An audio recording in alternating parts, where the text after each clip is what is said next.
पाहतोय की लवकरात लवकर आम्हाला न्याय मिळायला पाहिजे अशी भूमिका जी आहे ती या ठिकाणी व्यक्त होताना पाहायला मिळते। खासदार बजरंग सोनवणे सर आहेत। सर, खरं तर मोठा मोर्चा आहे, जवळपास 3-4 किलोमीटरपर्यंतची रांगा आहे, प्रमुख मागणी काय?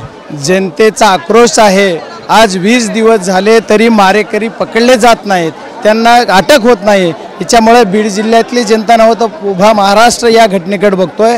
पूर्ण हळहळ व्यक्त केली जाते की ज्या पद्धतीने आमच्या तरुण तडफदार संतोष अण्णा देशमुखाची हत्या केली, असा जो मर्डर झाला आहे तो फार टॉर्चर करू मारला आहे। त्याच्यामुळे त्यांच्या आत्म्याला शांती लाभण्यासाठी, त्यांच्या कुटुंबाला न्याय मिळण्यासाठी आमचा सर्वांचा हा लढा आहे। पहिल्या दिवसापासून किडनॅपिंगच्या क्षणापासून ते आजपर्यंत आम्ही सर्वजण हा लढा लढत आहोत। मी प्रामुख्याने पहिल्या दिवशी पण भूमिका घेतली, आजपर्यंत सुद्धा घेतो। उद्या यांना अटक होईपर्यंत आम्ही याच्याबरोबर आहोत। शासनानं प्रशासनानं याच्याकडे पूर्ण काळजीपूर्वक आणि गांभीर्यानं बघितलं पाहिजे, ते बघत नाहीत, हे दुर्दैव आहे। आज सुद्धा एवढी भलाढ्य एवढी हे आहे बघा, तरी कुठं तुम्हाला पोलीस दिसते का कुठे? एवढ्यामध्ये एवढ्या मोठ्या मोर्चामध्ये 1 लाख लोक असतील, पण इथं पोलीस यंत्रणा कमीत कमी 200, 450 तरी कुठे दिसतात। एवढ्या ह्याच्यात 1 पोलीस कॉन्स्टेबल आणि 1 PI एवढं झालं की झालं, म्हणजे पोलीस यंत्रणाचा याच्यावर वचक नाही आहे।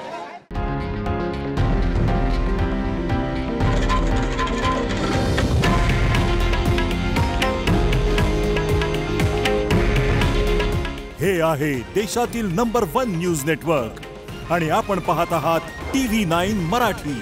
काळजी तुमची, हित महाराष्ट्राचं।